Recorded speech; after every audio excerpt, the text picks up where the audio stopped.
Thank you so much. I'm really happy to be here, and thank you so much for Opus for this incredible experience. And look how beautiful this place is. You should see it from here. It's really incredible.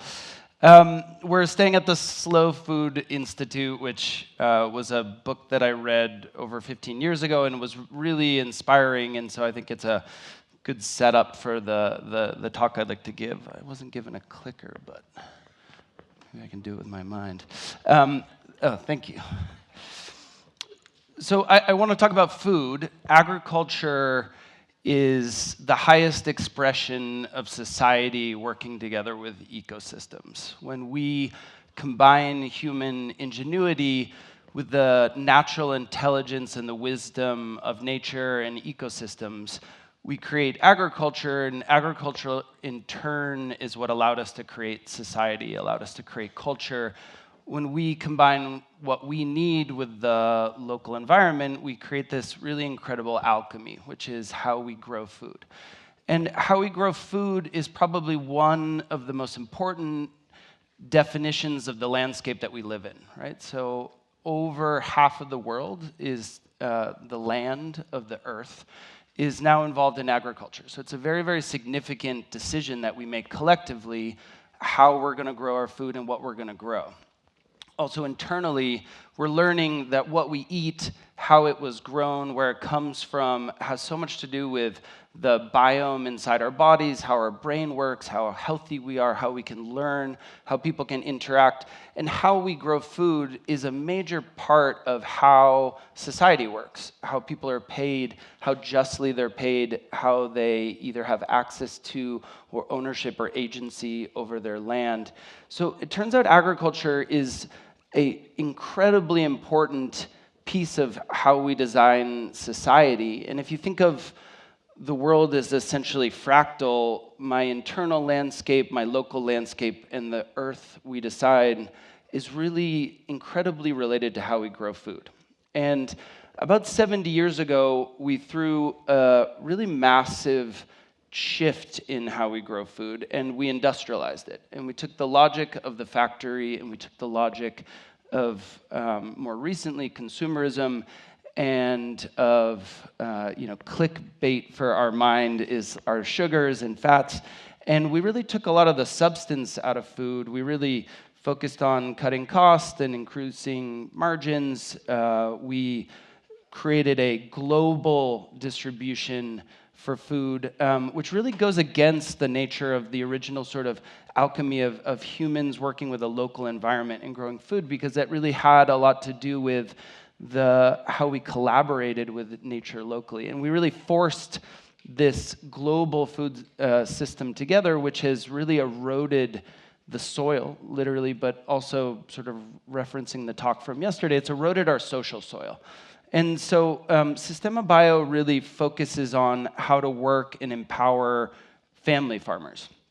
And farmers just, the good news here is that there's still about 400 million family farms. So over 2 billion people, almost a little bit under a third of the people on Earth are still interacting with and living on farms. They're still growing the majority of the food that people are eating, and they're still managing about half of the arable land. So there's this pretty massive infrastructure. The thing is that farmers are just really, really underserved.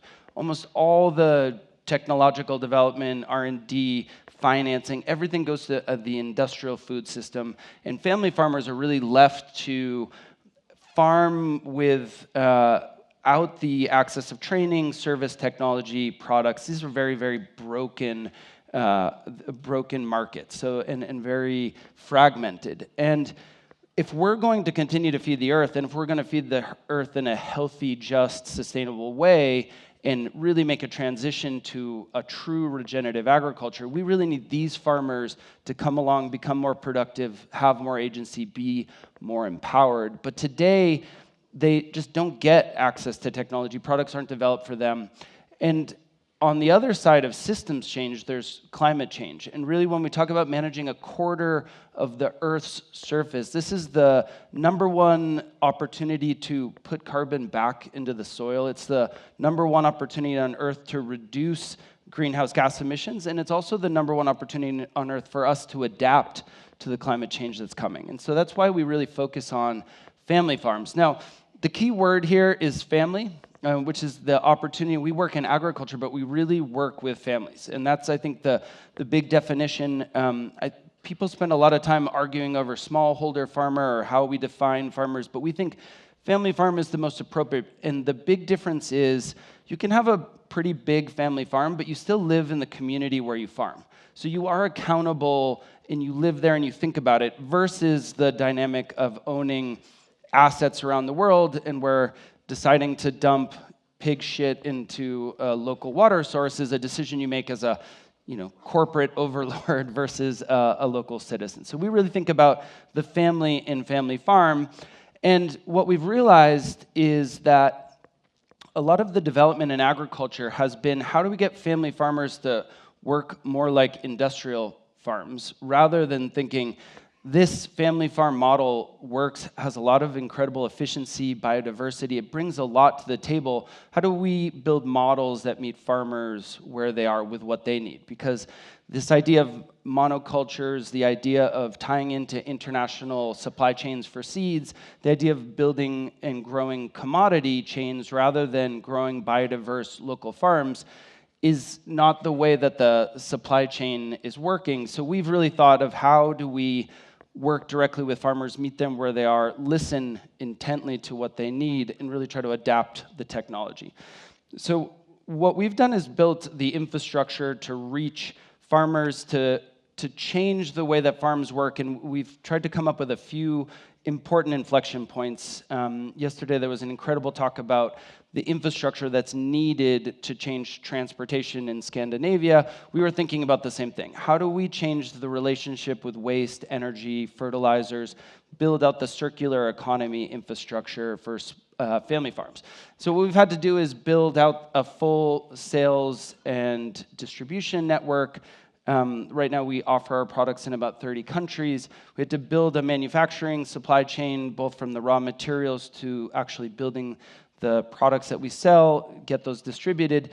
And then we realized that we really needed a lot of service. So we needed a lot of boots on the ground. We needed a lot of technicians that were able to be from the communities, understand farmers, and build that out. So that took a lot of work. We had support from early investors like Opez. We're 15 years old now, so we've been doing this for a long time, and we've really been able to build this up. So now we have our products and services in lots of different places, but also with lots of different languages and contextualized.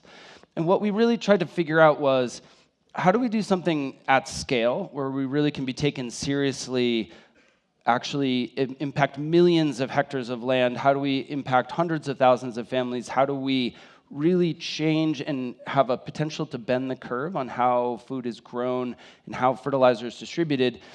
But when you talk about scale, you can easily lose the individual farmers. So we really decided that at the heart of our solution would always be each individual farm. We wouldn't talk about regions or groups of farmers. We would always really focus on the farm as a unique and exciting level of intervention, because it really is, and no two farms are exactly the same when you're talking about family farmers. Sorry, is the timer going up or down? Can't tell. It keeps flashing on and off. So what our technology does is we basically take organic waste.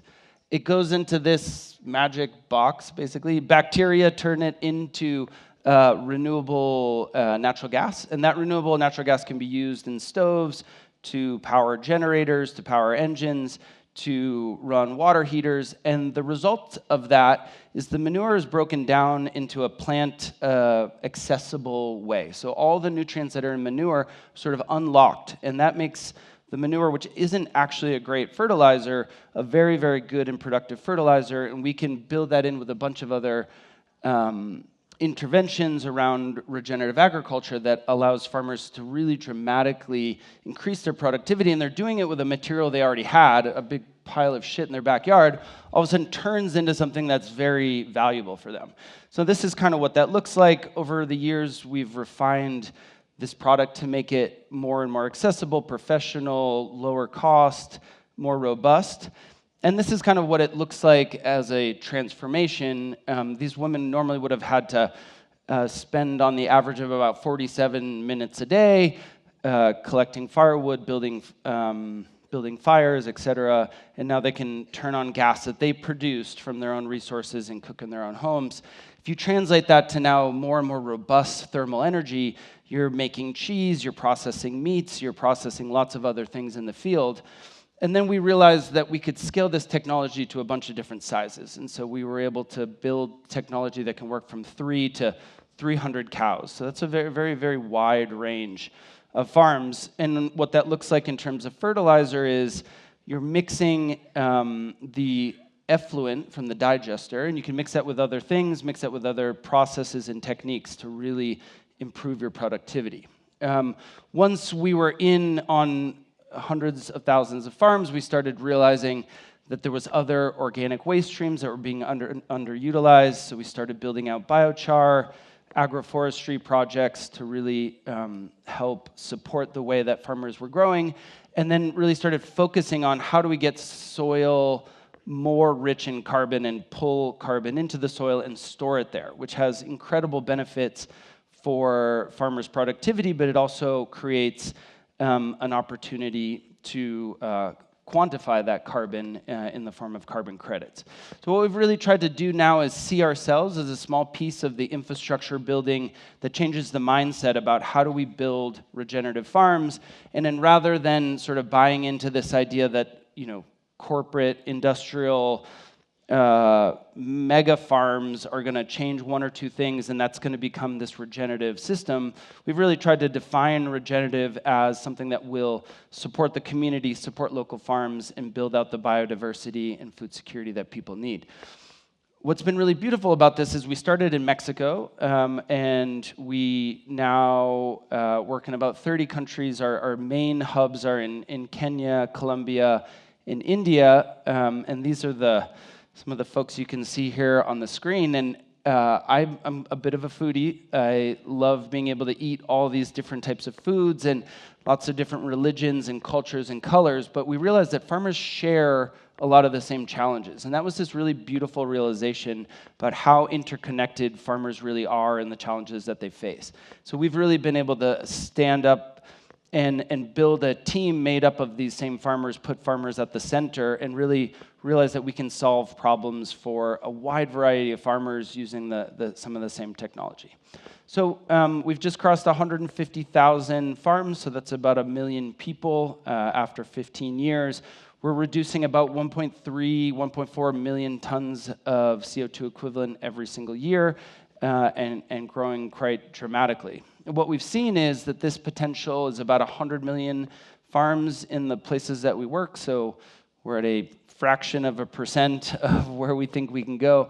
But we've been able to prove that farmers really in this wide variety of different contexts love our technology and that it works quite well for them. So the next phase for us is we've built a large carbon pre-financing vehicle, and what we're really trying to do is show that if we put carbon revenue directly in farmers' hands upfront, without questions asked, we can actually turn farmers into the most important actors in the fight against climate change. This is both in putting carbon in the soil, but reducing emissions from agriculture, reducing emissions from fossil fuels, and from synthetic fertilizers. So as farmers continue to be champions of their local communities, champions of the food that they grow for their communities, they can also be stewards of the land and stewards of the globe and really help us out. And so we really hope that this next phase of agriculture puts farmers in the middle of systems change, because what we eat, how we see the world, the landscapes that we live in are really defined by the food that we grow and the values that we put into that food. So I'm really looking forward to some additional slow food in the next couple days, some good slow conversation, and maybe just since we have a group of entrepreneurs here, just want to say that this has been a very challenging time collectively to be running a social business. It's a very hard time to make productive change, and it's not been a great handful of years for a lot of the social values and the social movements that we've been grown up to sort of count on. We wanted that to be linear, but it hasn't. So just a huge thanks for Opez and others for creating this type of space and allowing us to get together and grieve and also plot to change the world. Thank you.